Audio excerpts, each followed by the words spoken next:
দেশ যেটা দুর্যোগ প্রবণ সবচেয়ে বেশি পুরো বিশ্বে, যেখানে গ্রিন হাউস গ্যাস ইমিশনে বাংলাদেশের অবদান শুধু 0.45%, সেখানে বাংলাদেশ কেন সবচেয়ে বেশি ক্ষতিগ্রস্ত হবে?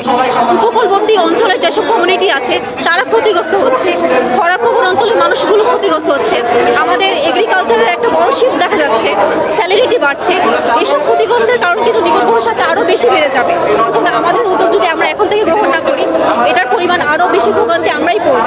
আমরা তরুণ যারা আছি, এই পরিবর্তনের শুরুটা আমাদের থেকেই। আমাদের দাবি সরকারের নিকট যে আমরা যাতে নবনজাগর শক্তিতে বিনিয়োগ করি, জীবাশ্ম জ্বালানিতে বিনিয়োগ কমিয়ে আনতে হবে, এবং সেটা সরকারি পর্যায়ে হোক এবং পলিসি লেভেলের হোক। এই পরিবর্তনটা আমরা চাচ্ছি। আমরা যখন পরিবেশ নিয়ে কথা বলি, দায়বদ্ধতা আসলে সবার, সেটা ব্যক্তি পর্যায়ে, সেটা সমাজের, সেটা রাষ্ট্রীয় সরকারের। এখন এই পরিবর্তনের সূচনা যখন আমরা করছি, আমরা তরুণ ব্যক্তি পর্যায়ে আজকে এই গরমের মধ্যে আসছি। সুতরাং আমাদের থেকে যখন আপনারা পরিবর্তনটা আশা করেন, আমরা পরিবর্তনের পথেই আছি। আমরাও আশা করি যে সমাজ নিজেও পরিবর্তিত হবে এবং এই সমাজের সাথে রাষ্ট্রীয়ভাবে উদ্যোগ গ্রহণ করা হবে পলিসি লেভেলের এবং সরকারি পর্যায়ে। সেই পরিবর্তনের লক্ষ্যে আজকে আমরা এখানে সবাই জোর দাবি জানাচ্ছি। আমরা সবাই দেখছি যে জলবায়ু পরিবর্তিত হচ্ছে, আর এটার কারণে আমরা সবাই এটার সমস্যার সম্মুখীন হচ্ছি। জলবায়ু পরিবর্তনের কারণে আমাদের দেশের ঋতুগুলো পরিবর্তিত হয়ে গিয়েছে, যে আর এছাড়া হলো আমাদের দেশে কিছুদিন পরপরই প্রাকৃতিক দুর্যোগ সম্মুখীন হচ্ছি। আমরা চাই জলবায়ু সুবিচার করা হোক। আমরা সবাই চাই যে জলবায়ু পরিবর্তনে যাতে আমরা সবাই একত্রিত হই।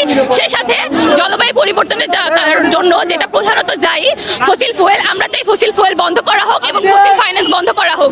জলবায়ু পরিবর্তনের মাধ্যমে যদি আমরা হলো এ ব্যাপারে জ্ঞান অর্জন করি, পাশাপাশি আমরা যদি সচেতন হই কি কি কারণে জলবায়ু পরিবর্তিত হচ্ছে, এইসব ব্যাপারে যদি আমরা সচেতন হই এবং জলবায়ু পরিবর্তনের সাথে জড়িত বিষয়গুলো সাথে থেকে যদি আমরা সরে আসি, যেসব কাজগুলো কারণে জলবায়ু পরিবর্তিত হচ্ছে সেগুলো থেকে আমরা সরে আসলে আমরা যদি সবাই মিলে একত্রিত হই, তাহলে হলো এই সমস্যাটা সমাধান করা যাবে।